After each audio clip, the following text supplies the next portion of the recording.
Welcome to the Bedtime Storybook. I'm Nathan, and I've got some wonderful, timeless tales to share with you. These stories have been around for a long time. They've been enjoyed by children, parents, grandparents, maybe even great-grandparents. That's part of what makes them so special.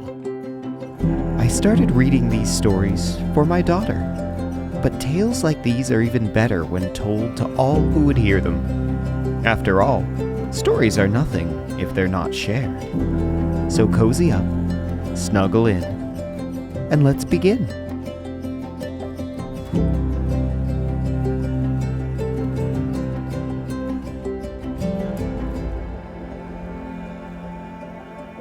Today we head back to the 100-acre woods, to Winnie-the-Pooh, Christopher Robin, and their woodland friends. In today's story, Pooh and his good friend Piglet are on the hunt for Woozles. What is a Woozle, I hear you say? Well, it's certainly not a Whizzle, and I'm pretty sure it has no relation to a weasel. I hope that helps.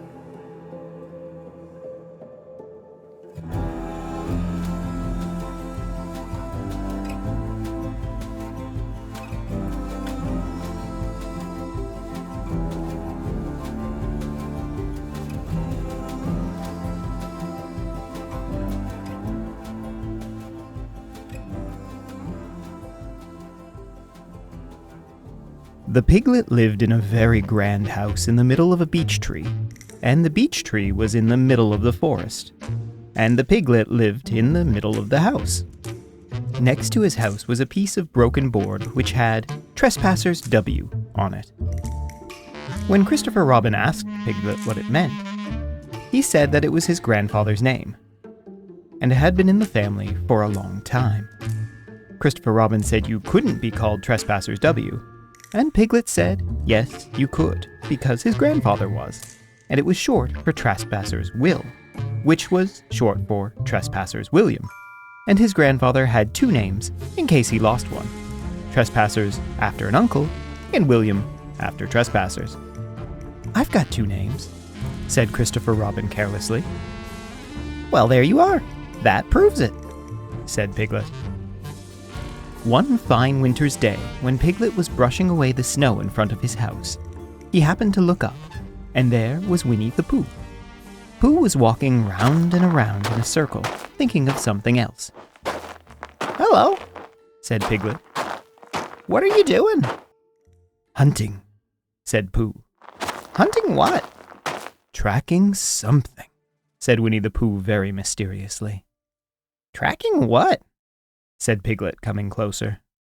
That's just what I ask myself. I ask myself, what? What do you think you'll answer? I shall have to wait until I catch up with it, said Winnie-the-Pooh. Now, look there. He pointed to the ground in front of him. What do you see there? Tracks, said Piglet. Paw marks? He gave a little squeal of excitement. Eeh! Pooh, do you think it's a woozle? It may be, said Pooh. Sometimes it is, and sometimes it isn't. You never can tell with paw marks. With these few words, he went on tracking, and Piglet, after watching him for a minute or two, ran after him.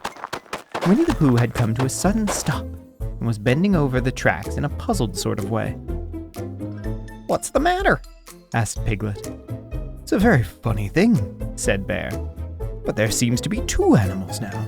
This whatever it was has been joined by another whatever it is, and the two of them are now proceeding in company. Would you mind coming with me, Piglet, in case they turn out to be hostile animals? Piglet scratched his ear in a nice sort of way. He said that he had nothing to do until Friday and would be delighted to come in case it really was a woozle. You mean in case it really is two woozles, said Winnie-the-Pooh. And Piglet said that, anyhow, he had nothing to do until Friday. So off they went together.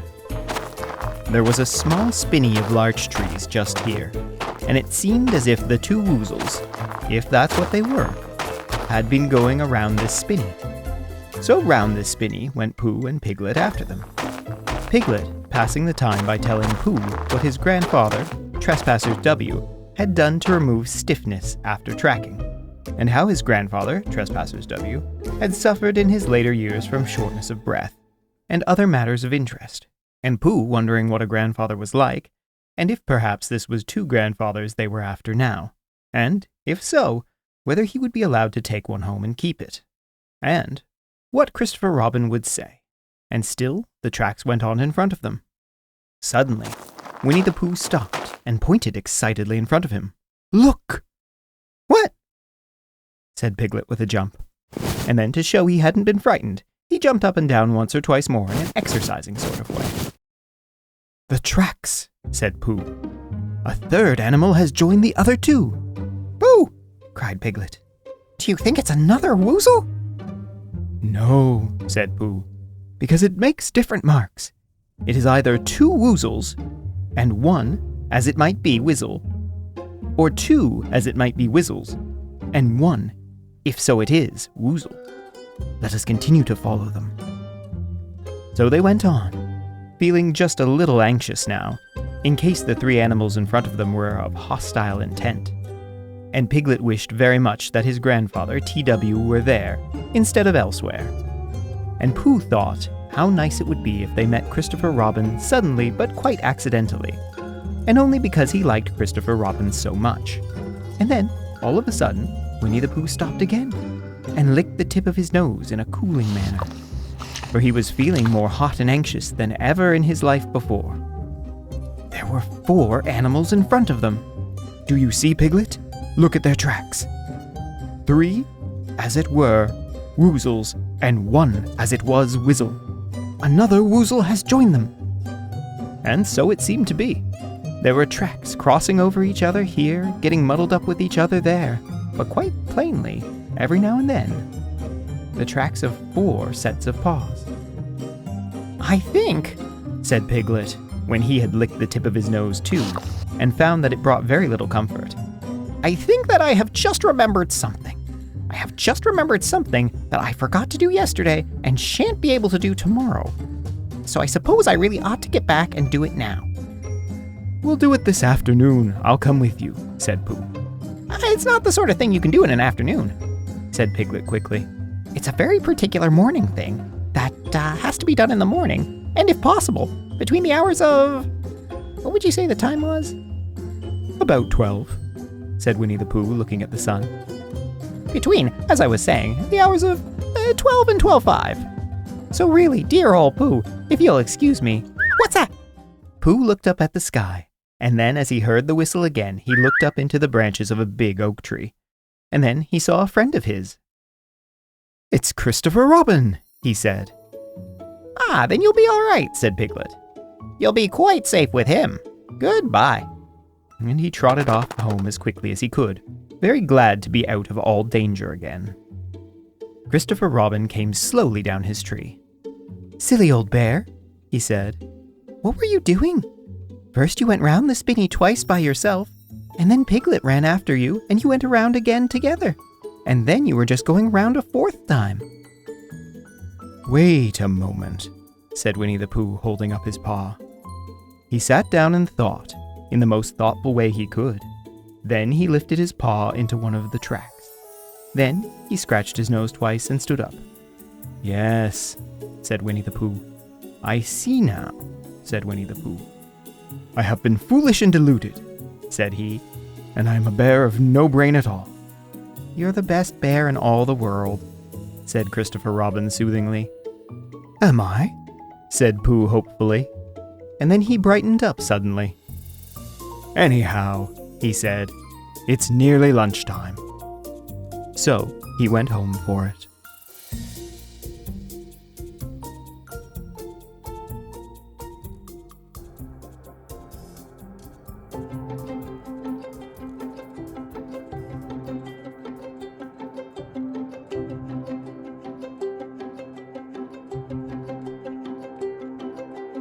No Woozles for Pooh and Piglet, but at least Christopher Robin saved Pooh from going around and around in a circle all day. Now I'd like to share with you a couple of fun poems by the author of Winnie-the-Pooh, A.A. Milne. This first poem is called Sneezles. And it's all about our friend Christopher Robin, sick in bed with a cold.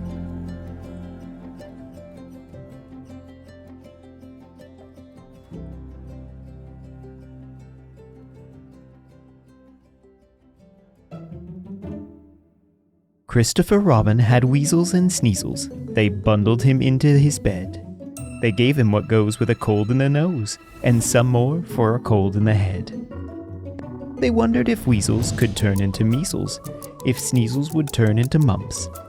They examined his chest for a rash and the rest of his body for swellings and lumps. They sent for some doctors in Sneezles and Woozles to tell them what ought to be done. All sorts of conditions of famous physicians came hurrying round at a run. They all made a note of the state of his throat. They asked if he suffered from thirst. They asked if the Sneezles came after the Woozles, or if the first Sneezle came first. They said, if you teasel a Sneezle or Woozle, a measle may easily grow. But humour or pleasel the Woozle or Sneezle, the measle will certainly go. They expounded the reasons for Sneezles and Woozles, the manner of measles when new. They said if he freezles in draughts and in breezels, then fetheasles may even ensue. Christopher Robin got up in the morning, the Sneezles had vanished away, and the look in his eye seemed to say to the sky, now how to amuse them today. Sometimes the only thing more remarkable than how a bad cold can make us feel is how quickly we can get over it. Our next poem is titled, At the Zoo. There are always strange and wonderful creatures to see at the zoo, and this poem mentions many of them. There are lions and roaring tigers, and enormous camels and things. There are buffalo bisons, and great big bear with wings. There's a sort of tiny potamus, and a tiny rhinoceros too, but I gave buns to the elephant when I went down to the zoo. There are badgers and bidgers and bodgers, and a superintendent's house. There are masses of goats and a polar, and different kinds of mouse. And I think there's sort of something, which is called a wallaboo, but I gave buns to the elephant when I went down to the zoo. If you try to talk to the bison, he never quite understands. You can't shake hands with a mingo. He doesn't like shaking hands. And lions and roaring tigers hate saying, how do you do? But I gave buns to the elephant when I go down to the zoo. That brings us to the end of today's program. Thank you for joining me, and I look forward to next time.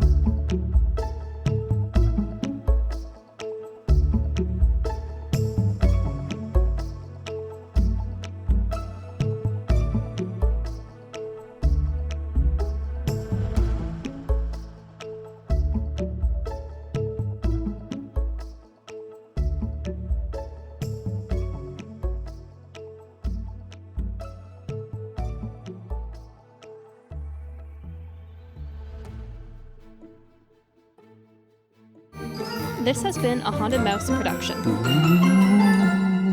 Cut that out.